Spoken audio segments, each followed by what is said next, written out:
বিসমিল্লাহির রহমানির রহিম। আজকে আলোচনা করবো যেটা হচ্ছে যে প্রফেসর ডক্টর মোহাম্মদ ইউনূস হচ্ছে নরেন্দ্র মোদী নিয়ে।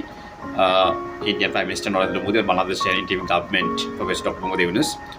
তো তাদের যে দুজনের মধ্যে একটা রিলেশনশিপ, সেটা কিন্তু আমরা দেখতে পাচ্ছি যে যখন তিনি ক্ষমতায় আসছিলেন প্রফেসর ডক্টর মোহাম্মদ ইউনূস এবং নরেন্দ্র মোদীর সাথে সম্পর্ক ততটা ভালো যাচ্ছিল না। তো সেই প্রেক্ষাপটে অনেকদিন পর্যন্ত বাংলাদেশের পক্ষ থেকে চেষ্টা করা হচ্ছে নরেন্দ্র মোদীর সাথে একটা বাইরেটার রিলেশনশিপ তৈরি করার জন্য, বিশেষ করে ঢাকা এবং দিল্লির সম্পর্কটা খুব এক্সাইটমেন্ট করার জন্য, বিশেষ করে পুনর্জীবিত করার জন্য। তো সেই জায়গা থেকে অনেকদিন পর্যন্ত শীতল দেখা যাচ্ছিল। তো বিমস্টেক সম্মেলনে তাদের একটা সাইড মিটিং হয়েছিল, সেখানে আমরা দেখতে পাচ্ছি যে প্রফেসর ডক্টর মোদী ইউনূস এবং হচ্ছে নরেন্দ্র মোদী খুব ভালোভাবেই দুজনের সাক্ষাৎ হয়েছিল, মিটিং হয়েছিল। কিন্তু প্রশ্ন হচ্ছে আসলে সেখানে কে জয়লাভ করেছিল, প্রফেসর ডক্টর মোদী ইউনূস নাকি হচ্ছে নরেন্দ্র মোদী? যে ভারতের ইকোনমিক সাইজ কিন্তু প্রায় $4.5 ট্রিলিয়ন, কিন্তু বাংলাদেশের ইকোনমি কিন্তু প্রায় $485 বিলিয়ন। তো সেই জায়গা থেকে ভারত কিন্তু the 5th largest economy in the world, আর বাংলাদেশ কিন্তু 35।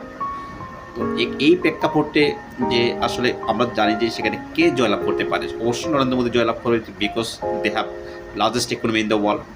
বাংলাদেশ আসলে কম্পেয়ার চিন্তা করি, সেখানে বাংলাদেশের ইকোনমিটা সাইজ একটু ছোট।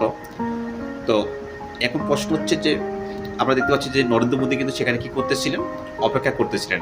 যখনই অপেক্ষা করতেছিলেন, প্রফেসর ডক্টর মোদী ইউনূস সেখানে এন্ট্রি করলেন এবং হচ্ছে সবাই দাঁড়িয়ে তাকে সেলুট জানিয়েছিল।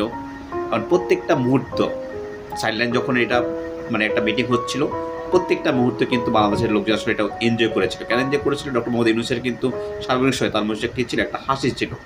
এই যে তিনি হাসছিলেন, এমন হচ্ছে তার নরেন্দ্র মোদীর সাথে কথা বলতেছিলেন, এর থেকে বোঝা যায় যে আসলে আমাদের ইকোনমিক সাইজ ছোটো সত্ত্বেও আমাদের কিন্তু প্রফেসর ডক্টর মোদী ইউনূস যথেষ্ট কনফিডেন্ট ছিল যে কীভাবে কথা বলতে হবে, কীভাবে একটা বাইলেটার রিলেশনশিপ বিল্ড আপ করা যায়, ডেভেলপ করা যায়।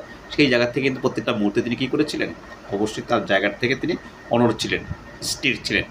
তো এই জায়গায় আমরা বুঝতে পারি যে আসলে আমাদের ইকোনমিক সাইজের সত্ত্বেও যদি আমাদের যারা প্রাইম মিনিস্টার আছে, যে সমস্ত হেড অফ ডিপার্টমেন্ট আছে, তারা যদি কনফিডেন্স লেভেল নিয়ে কথা বলতে পারে, তাহলে অবশ্যই আমরা যে কোনো বাইলেটার রিলেশনশিপ কী করতে পারবো, উইন হতে পারবো। এ থেকেই বোঝা যায় আসলে যে প্রফেসর ডক্টর মোহাম্মদ ইউনূসের এখানে কী ছিল, শতভাগে একটা সাফল্য ছিল। তো এটাই আমার বক্তব্য ছিল।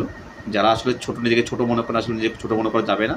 প্রিপারেশন নিয়ে নিজেকে কনফিডেন্স লেভেলটা হাই করে যে কোনো জায়গায় আমরা কী করতে পারবো, নিজেকে মেলে ধরতে পারবো। ধন্যবাদ সবাইকে।